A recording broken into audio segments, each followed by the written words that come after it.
Bienvenidos nuevamente a este canal, El Casaqueo. Es temporada de elecciones y la verdad no tenía yo programado volver a hacer este contenido, pero la situación lo amerita, creo yo. Ex maestro mío, profesor de la Escuela de Ciencia Política. Eh, y vamos a platicar un poco de la situación actual. La verdad quiero un poco de análisis por parte de él para que me oriente porque no estoy muy seguro de qué es lo que está sucediendo, pero eh, pues así podemos saber un poco más de la actualidad política del país. Werner, ¿cómo está? ¿Cómo se encuentra?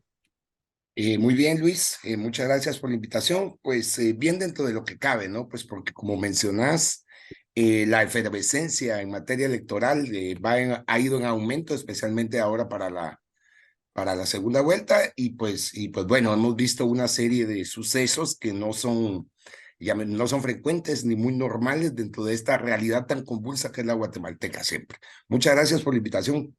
Ya, no, la verdad es que muy contento de tener con quién platicar esto porque sí hace falta para orientar a la familia, ¿va? Muchas veces y saber qué decirles.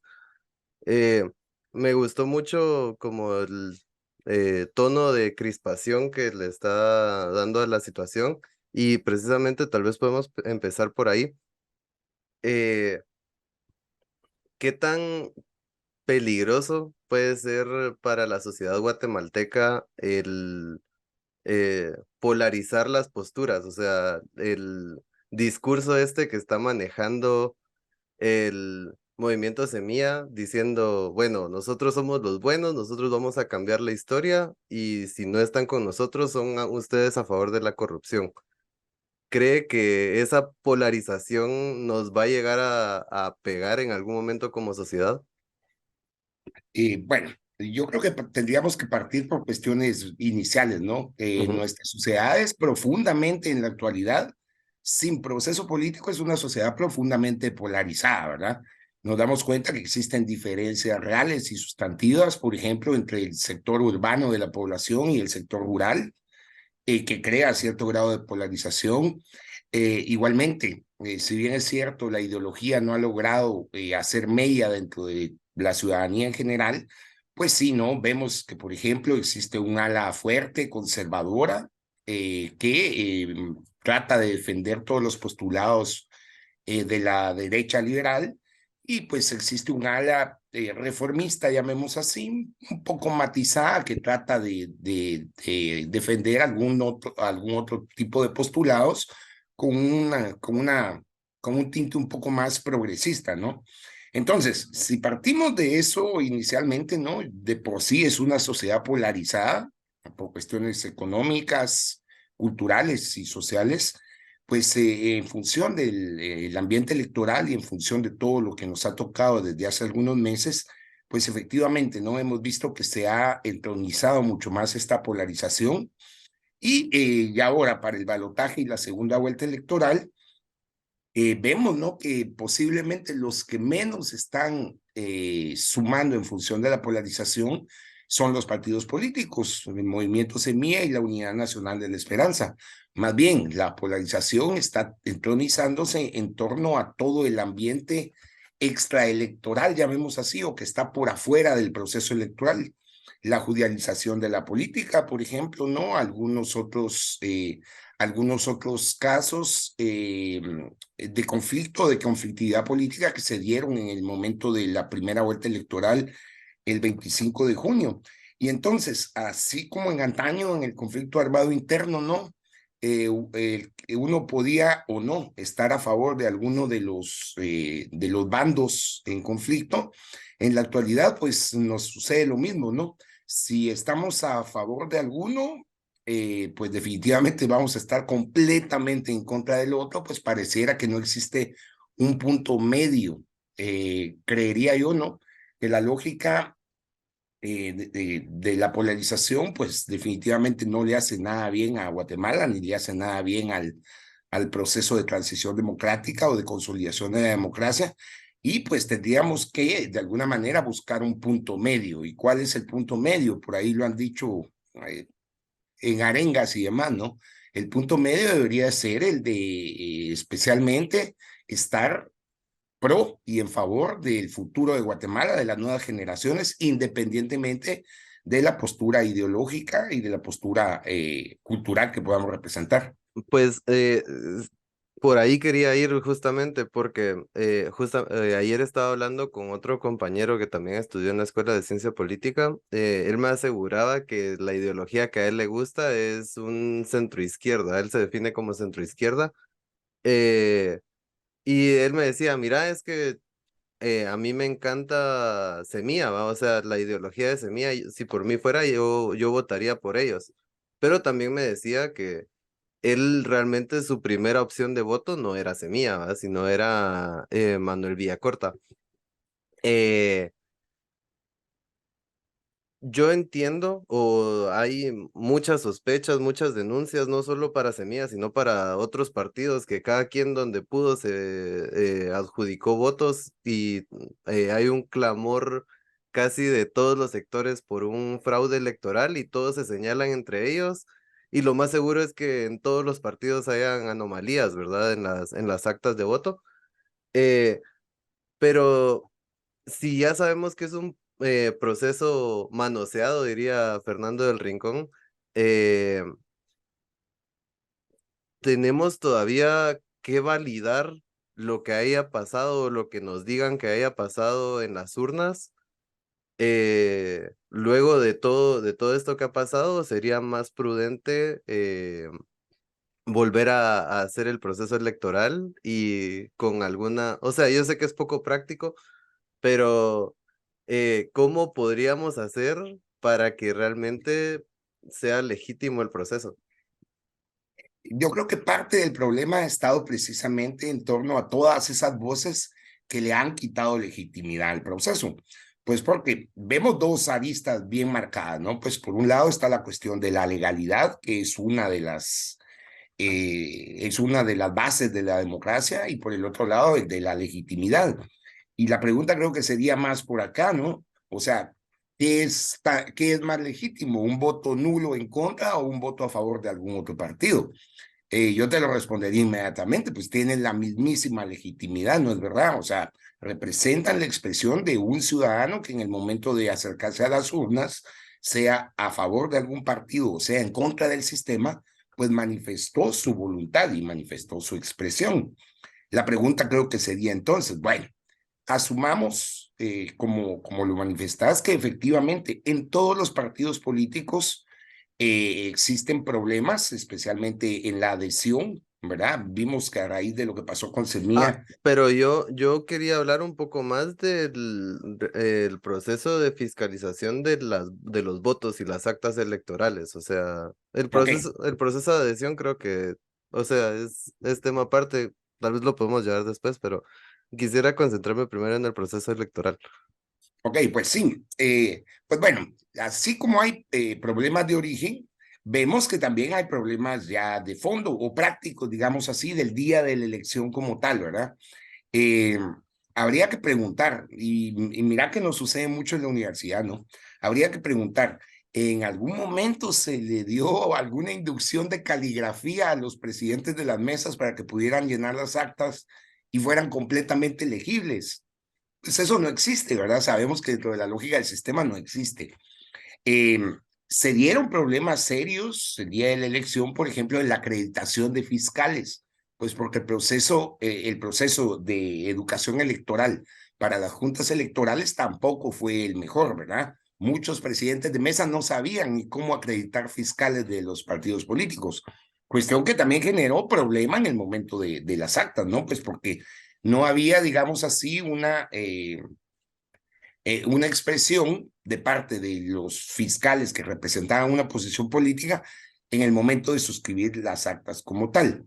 Y si a esto le sumamos otros problemas, ¿no? Claro que en algunos casos seguramente existió dolo, ¿no? En el momento de llenar las actas. Pudimos ver en su momento cuando mucha gente se dio a la tarea de publicarlas, pues que había muchas contachones, las sumas no correspondían. Para no ir tan lejos, en el acta de mi mesa, eh, El acta consignaba que habían cerrado la mesa a las 4 de la tarde, ¿verdad? Cuando eso está en contra de la ley, ¿verdad? Y así se dieron una serie de problemas graves. Creo que claramente hay municipios y hay jurisdicciones donde el problema fue mucho más serio, ¿verdad? Digamos el caso de la capital, ¿verdad? Y pues por lo estrecho de la elección o lo cerrado en función del margen de la elección, definitivamente no correspondía revisar acta por acta. Además de cuestiones de otras anomalías que nos enteramos en la zona 18, zona 21, zonas populosas que podían cambiar el resultado electoral. No obstante, pues digamos que fue uno de los que ya se subsanó, ¿verdad? A la larga, pues los partidos políticos pues aceptaron el resultado a las últimas, luego de varias acciones legales. Pero bueno, definitivamente lo que esto muestra claramente es que existe fragilidad dentro del sistema electoral y dentro de la autoridad electoral, especialmente el Tribunal Supremo, ¿no? Pues porque muchos de estos problemas se pudieron haber evitado con una muy buena campaña de información y una muy buena campaña de educación a las juntas receptoras de votos. Va, y con todo esto, ¿no parece sospechoso el hecho de que, por ejemplo, Semilla a nivel departamental haya logrado una sola alcaldía y que aún así haya logrado pasar a segunda vuelta cuando pues la lógica de cómo funcionan los partidos políticos nos indica que no debería ser así porque no hay ningún partido político que promueva el voto cruzado. O sea, ningún partido le va a decir a usted, mire, aquí en el municipio vote por favor por MLP y luego en la boleta para presidente marque UNE. O sea, nadie va a decir eso. Entonces, eh, ¿no parece también un poco evidente si lo vemos desde así o cree que no es algo tan sencillo como más alcaldías, más votos a la presidencia? Bueno, lo que es seguro es que es una cuestión inédita, ¿no? Y sui generis, dentro de la lógica que hemos seguido en Guatemala. Creo que parte de lo que nos influenció, lo que nos tiene con cierta incertidumbre, es que, por ejemplo, Movimiento Semilla no aparecía dentro de las preferencias en las encuestas, en ninguna, ¿verdad? Entonces eso nos genera cierto sinsabor o cierta curiosidad. Sin embargo, aquí es donde cabalmente nos damos cuenta, ¿no? De que el voto urbano, y especialmente de los sectores urbanos más poblados, ganan una elección. Por ahí seguro recordás que en algún momento yo les decía, dentro de la lógica de la cartografía electoral, en Guatemala se puede ser presidente ganando 5 departamentos. No se necesita el resto de departamentos. Y casualmente Semilla gana en 3 de esos 5, ¿verdad? Eh, ¿Cuáles son? San Marcos, Quetzaltenango y la ciudad capital, ¿verdad? Es muchísima gente, Ah, ¿verdad? pero me refiero, ¿y los otros dos, cuáles serían los importantes, digamos, los clave? Huehuetenango y Suchitepeques, Que son ¿verdad? los que más población tienen, entiendo. Exactamente, los que más ciudadanos afiliados tienen y por ende también los que más pueden entregar, en su momento pueden entregar no solo alcaldías, sino también escaños en el Congreso de la República, ¿verdad? Entonces, claro, lo que nos pareció rarísimo es que luego de que Semilla no aparecía en las encuestas, gana en 3 de estos 5 y pues se va bastante por arriba, ¿no? Más de 200,000 votos de diferencia sobre Manuel Conde y bueno, y sobre todos los demás, ¿verdad? Sobre Edmond Mulet, sobre Suri Ríos y sobre Manuel Villacorta. Pero, repito, si vemos los resultados efectivamente por ejemplo, acá en la ciudad capital, más del 60% votó por Semilla directamente, ¿verdad? Más del 60% de toda la gente que se acercó a las urnas. Y hablamos de un 60% que en el padrón electoral representa una muy buena cantidad de votantes, ¿no?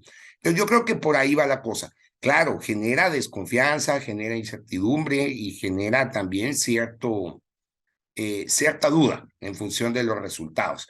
Pero como acá la cuestión es matemática y numérica, simple, ¿verdad? Ahí sí que sumando, eh, creo que sí tiene algún asidero, alguna razón de ser. Podríamos anticiparnos, ¿no? Si ahora en la segunda vuelta electoral, no tres, sino los 5 departamentos que mencionamos, se vuelcan, cuando menos en el sector urbano por Semilla, seguramente Semilla será el próximo gobierno en Guatemala. Pues porque sí, si bien es cierto, pues tenemos una buena cantidad de departamentos, hay departamentos que son muy pequeños o que representan una porción de votantes también bastante pequeña, ¿verdad?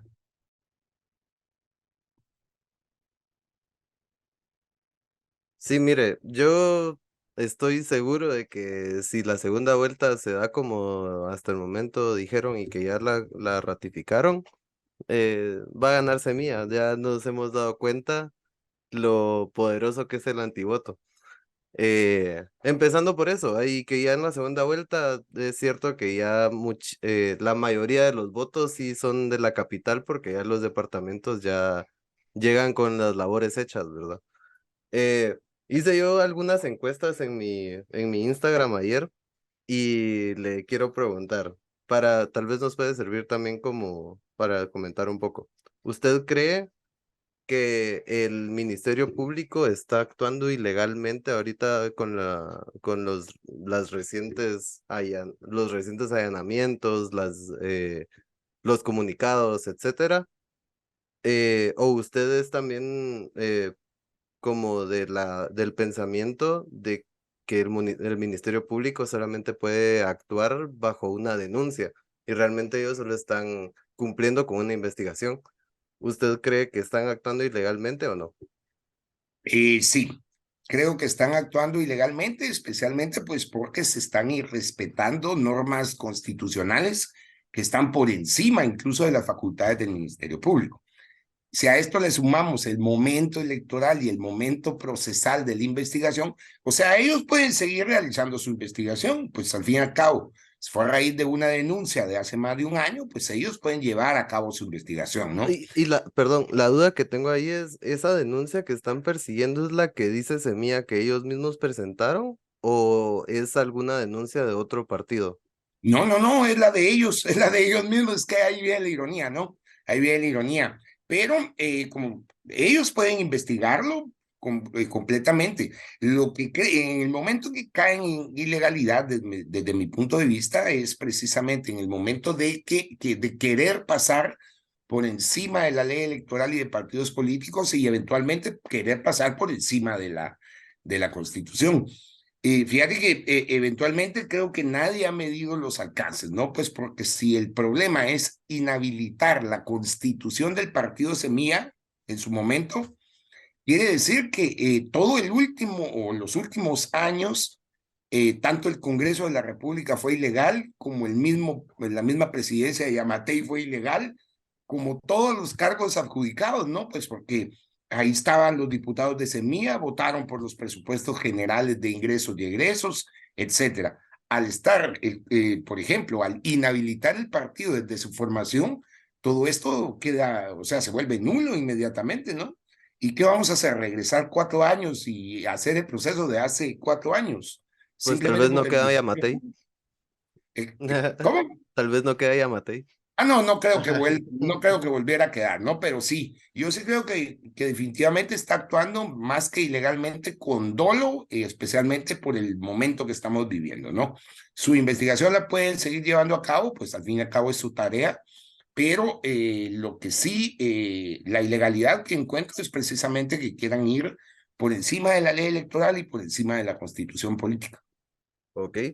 Eh, bueno, eh, sabiendo esto, ¿por qué a Carlos Pineda sí se le inhabilitó antes de la elección y a Semilla no? Ah, y bueno, yo ayer no sé si vio la entrevista de Pineda en Canal Antigua. Va. ¿Y qué piensa de hasta dónde lo quiere llevar este señor? O sea, ¿está alucinando o sí tiene base para hablar lo que está hablando?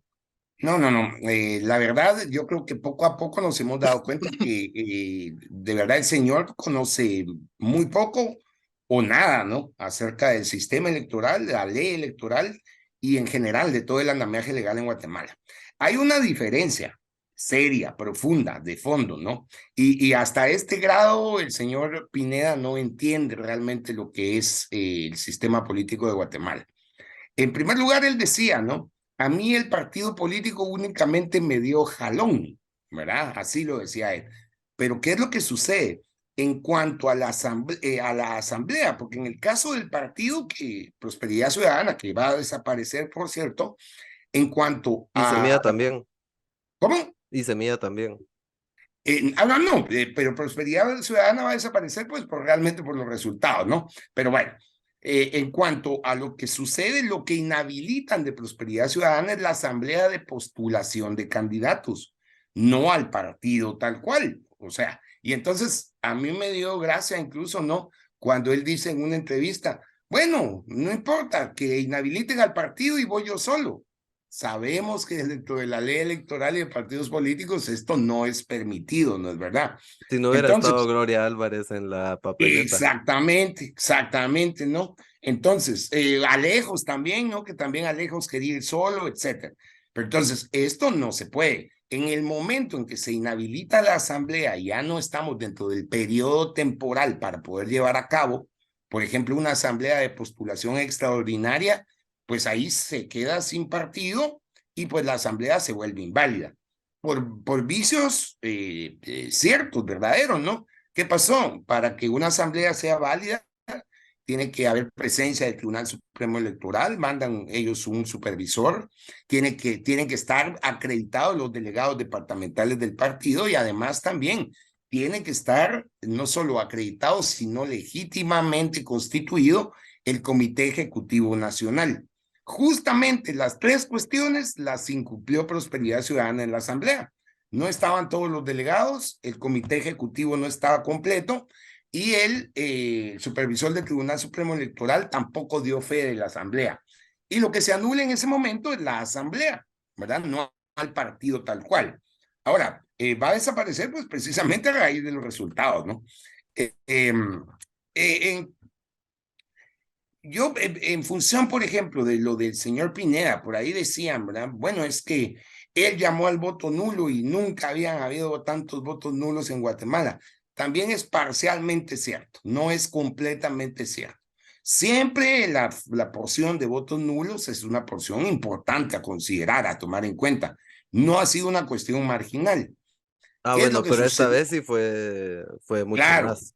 esta vez fue mucho más, pero también en esta ocasión Yo por fui parte primera de ellos, vez. por cierto. En esta ocasión, por primera vez, existió incluso una campaña, ¿verdad? Que estaba llamando al voto nulo, ¿verdad?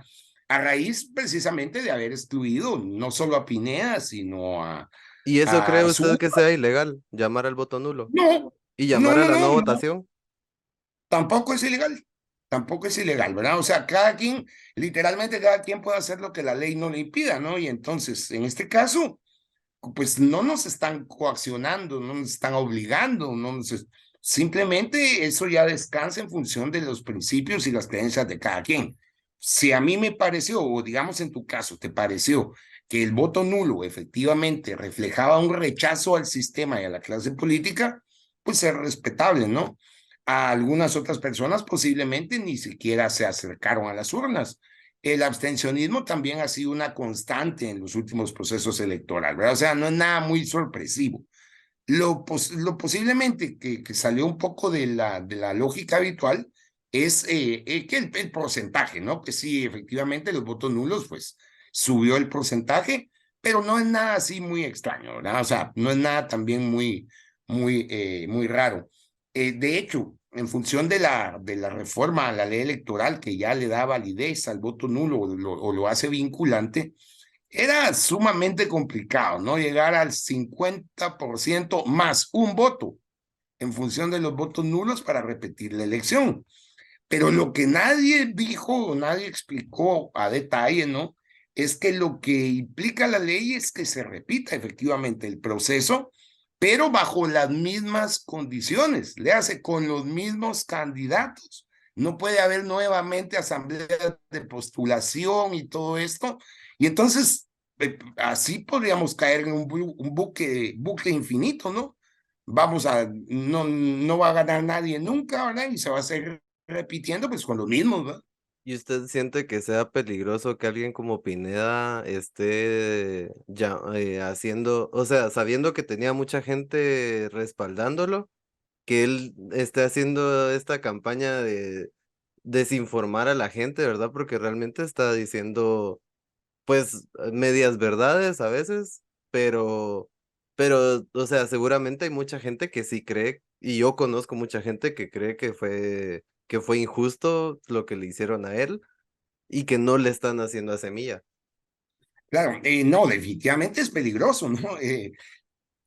Tenemos, es tan peculiar nuestro país, ¿no? De que hay gente que puede reaccionar de buena manera, ¿no? Y decir, bueno, tiene razón, tratemos de entenderlo, etcétera. Pero hay gente también que puede reaccionar de muy mala manera, ¿no? Incluso violentamente.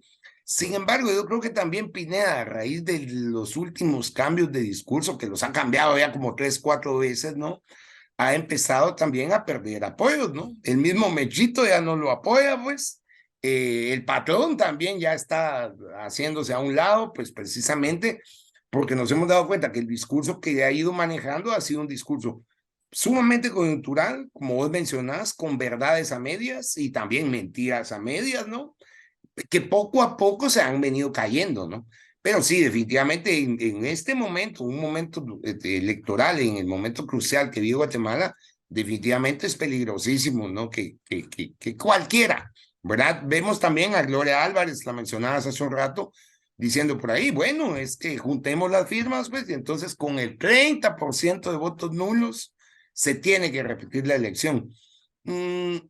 Tampoco creo que fuera factible llegar al 30% de votos nulos, pero bueno, vamos a que son mensajes que de alguna manera levantan ánimos para bien y para mal, levantan efervescencias y eso definitivamente trae consecuencias por el momento electoral especialmente. Exacto. Bueno, y yo creo que ya para cerrar, porque me ha contestado bastante bien, ya quedamos en que no sería algo ni práctico, ni legal, ni factible tal vez repetir las elecciones, algo inédito también y una decisión sobre la marcha. Eh, yo he escuchado por ahí que los clubes de fútbol disfuncionales toman decisiones disfuncionales, los países disfuncionales de igual manera, ¿verdad? Entonces, eh, creo que, o sea, dentro de todo lo que podría pasar, es muy, muy improbable que se repitan las elecciones. Entonces, quisiera yo tal vez retomar un poco el tema de la batalla ideológica. Ha estado circulando últimamente, no sé si lo ha visto, un video donde el Senado estadounidense está, eh, es un señor, no recuerdo quién era, sé que es del Partido Demócrata y está preguntándole a la directora de USAID sobre cómo se están utilizando los fondos que dona el gobierno de Estados Unidos aquí en Guatemala. Y pues más allá de los detalles, que se está usando mucho de ese dinero para agenda LGTB, para activismo pro aborto, para agenda sobre el cambio climático, yo lo que quería preguntarle es, eh, ¿usted realmente cree que Semilla esté siendo parte de una agenda globalista y que esté siendo impulsado por gran parte de comunidad internacional que quiere tener injerencia aquí dentro del país y que por eso se le esté dando tanto apoyo dentro de los medios internacionales, CNN, el Times, todas esas cadenas que son famosísimas a nivel mundial y que sí están enfocando el eh, discurso contra el pacto de corruptos? ¿Usted cree que estemos bajo una situación de esas que pues no sería novedad aquí en el país tampoco? En parte sí, en parte no. Y te lo respondo de la siguiente manera, ¿no? Realmente normalmente cuando se da, digamos así, la guerra psicológica o empieza la guerra psicológica, obvio, con tintes ideológicos igualmente, pues a lo que uno o a lo que se trata de afectar especialmente es al temor, ¿verdad? Al miedo, ¿verdad? Que tiene la población en torno a algunas temáticas específicas. Se ha puesto muy de moda, ¿verdad? Lo de la agenda globalista, ¿no? De la Agenda 2030. Pero hay que recordarnos que o sea, más bien, cuando cambian los objetivos del milenio y se traducen en la Agenda 2030, eso lo firma Jimmy Morales. Y él es cristiano evangélico, ¿no? Luego lo refrenda Alejandro Yamatei, que también no tiene sus posiciones, además de que sabemos de Y las tenían opción de decir que no. tenían opción de decir que no. Yo creo que de tenerla, o sea, si, a lo que voy con esto es a lo siguiente. Si realmente somos un pueblo tan conservador como se nos está queriendo vender en esta coyuntura, Jimmy Morales pudo haber dicho que no, Yamatei pudo haber dicho que no, y entonces separarnos o desvincularnos completamente de la agenda global o de la agenda globalista. Creo que ante la coyuntura mundial actual es virtualmente imposible, ¿no? Separarnos de la agenda global, pues porque Pero vamos tal a que es vez, una tendencia, ¿no? pero tal vez o sea, después de tantos periodos, bueno, con excepción del tiempo de Trump, pero después de 3 de los últimos 4 periodos han sido con un partido demócrata a la cabeza. ¿Cree que eso también haya podido influir en Jimmy Morales o en Alejandro Yamatei para tomar esas decisiones? Muy posiblemente, no, muy posiblemente, no. Recordémonos que la ayuda norteamericana especialmente viene condicionada, ¿verdad? O sea, no es un cheque en blanco, como eventualmente se ha malentendido, ¿verdad? Entonces, estos condicionantes parten desde este tipo de posiciones hasta cuestiones institucionales y de la administración pública a lo interno. Y entonces, en función de la pregunta específica, no creo que sea porque Semilla apoye la Agenda 2030 o una agenda globalista, o que sea por eso que recibe más apoyo de los medios de comunicación internacionales o del Partido Demócrata.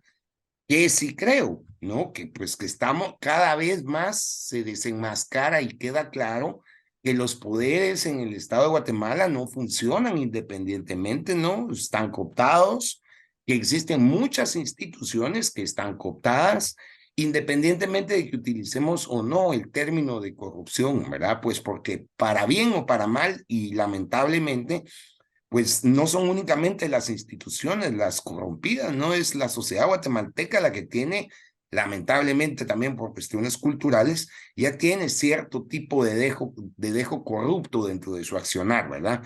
Entonces, yo más bien creo que lo que se está notando ahorita, por ejemplo, en la arena internacional, en los medios de comunicación y en el Senado de los Estados Unidos es precisamente ese rechazo a la lógica del poder absoluto, cuando Pon- dentro de la lógica de la democracia debería de existir los pesos y contrapesos. Pone en riesgo la soberanía de nuestro país.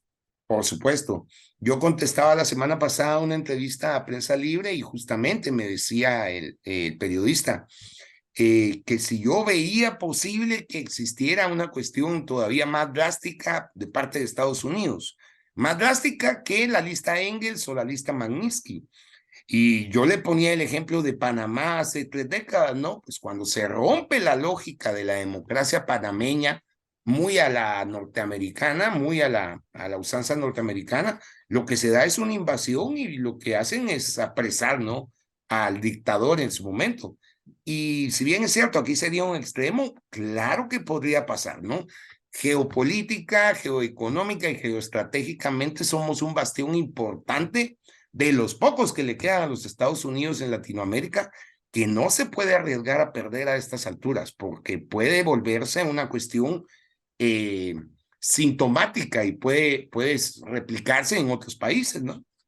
Oye, bueno, qué bueno saber que pues pasó de prensa libre a un lugar que sí tiene un poquito de nivel.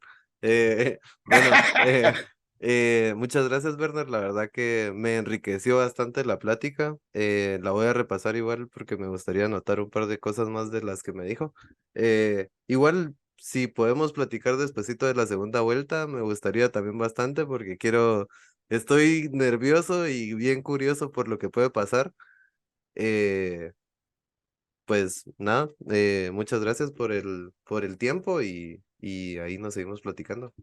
Va, igualmente, Luis, gusto de verte, cuídate entonces y ahí estamos, platicamos despuesito seguro. Ok, y pues a la gente que se suscriba, que deje su comentario, que pues se informe y que le pase esto a sus queridos y conocidos para que puedan saber un poquito más de la actualidad nacional. Nos vemos entonces a la siguiente. Saludos.